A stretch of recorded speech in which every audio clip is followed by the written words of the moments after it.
Hello, I'm Geraldine, and these are my novel opinions. I have been a consumer of BookTube for some years now, and I thought I would like to join the conversation. I'm not terribly confident on this side of the camera, so please bear with me. It'll be a steep learning curve for me. But I thought the best way to introduce myself would be to do a very belated mid-year freak-out tag, so I could explain what I'd read and enjoyed over the first half of 2025. Excuse me. So I've written myself some notes. Without further delay, the first question is, what's the best book you've read so far this year? I think that has to be Mother Naked by Glen James Brown. I just loved everything about this. A storyteller telling his story to an audience who were required to read between the lines, and at the same time the reader of the book is reading between those lines and drawing modern parallels and so on. It just blew me away, this book. I thought it was just so good, and I have to thank Ben Reed's Good for bringing my attention to it, because I've heard almost nothing about it apart from on his channel. So thank you, Ben. Also a close second is The Safe Keep by Yaal van der Wouden. I hope I've pronounced that properly. That really knocked me across the chops a couple of times reading that. I thought it was an excellent book and a worthy winner of the Women's Prize for Fiction. So that was the first question. The second one is, what's the best sequel you've read so far this year? Well, the answer is fairly easy because I've only read one, and that's On the Calculation of Volume 2 by Solvej Balle. But I think if I had read others, it would probably still be my favourite, because it was so good. The first one, I was amazed that she could write a book where the same thing happens over and over again and keep it compelling.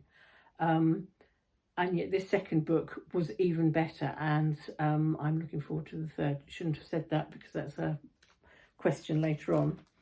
So the third question is, new releases you haven't read yet but want to.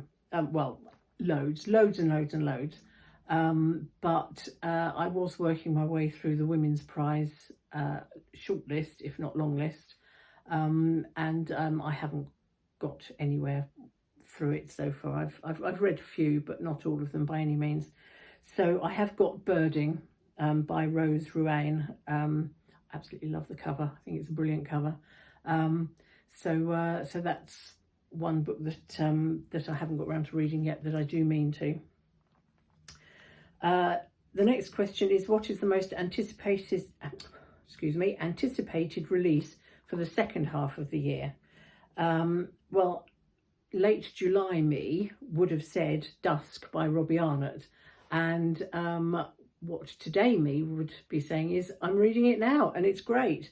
It's not, I don't want to give too much away at this stage, especially as I haven't finished it, but it's not quite what I expected, and also it changed as well as I was reading it into something else that I wasn't expecting. So let's see how it develops and what I think when I finished. Also a couple of others, of course, as I mentioned, On the Calculation of Volume Part 3, which is out in November.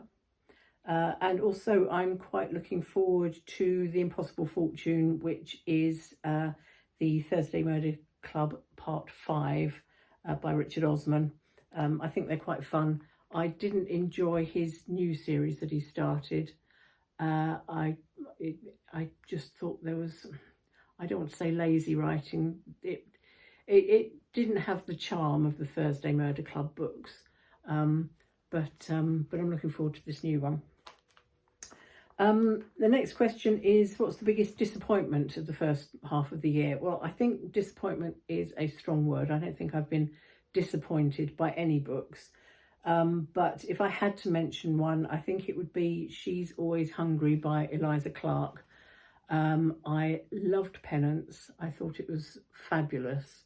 But She's Always Hungry is a collection of short stories, kind of horror, sci-fi, dystopian, that kind of thing. And I didn't feel that they quite hit, not quite. I mean, there was some excellent writing there, but they just didn't quite do it for me. I do still intend to go on and read Boy Parts at some point. It hasn't put me off by any means, but it just wasn't what I was expecting from her.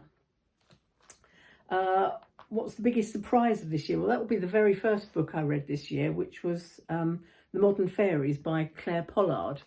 I actually started a new book on the 1st of January, and I was having that, you know, when you look through your wardrobe and you think, I've got nothing to wear. I was looking through my e-readers and thought, there's nothing here I want to read. So I picked The Modern Fairies on a whim. I think there was one description that called it filthy and fun or something like that. So I thought, oh, that sounds like a good thing to while away a couple of days with. And it was both of those things, but it was also very, very good. It was quite dark and quite depressing in places, but the fun aspect of it has stayed with me, and that's the overwhelming feeling I get when I think about it. So that's a good one. Again, another book that I haven't really heard much about. What's the next question? What's your favourite new author? Either a debut author or new to you. Well, this is new to me. I've been meaning to read Elif Shafak for ages, years and years. And I've never got around to it, but this year I did, and I read two. I read The Island of Missing Trees and There Are Rivers in the Sky. And I just had a feeling that she would be an author that I'd get on with, and I did. I liked both of those very much. Not perfect. I don't think either of them were 5 stars, but close to 5 stars for me. So yes, I'll definitely be reading more by her. Excuse the rustling as I turn the page. Right, the next question is, what's your newest fictional crush? Well, to be honest, I don't really read with that kind of an eye, so I will combine that with the next question, which is the newest favourite character. I think Mother Naked has to be up there. He was just great, so well drawn. And also I quite enjoyed, I think her name was Shirin, Dreadful Aunt in The Persians by Sanam Mahloudji. I thought she was dreadful, but in a fun way. So I got a huge amount of enjoyment out of that character. What is a book that made you cry? Well, Raising Hare by Chloe Dalton.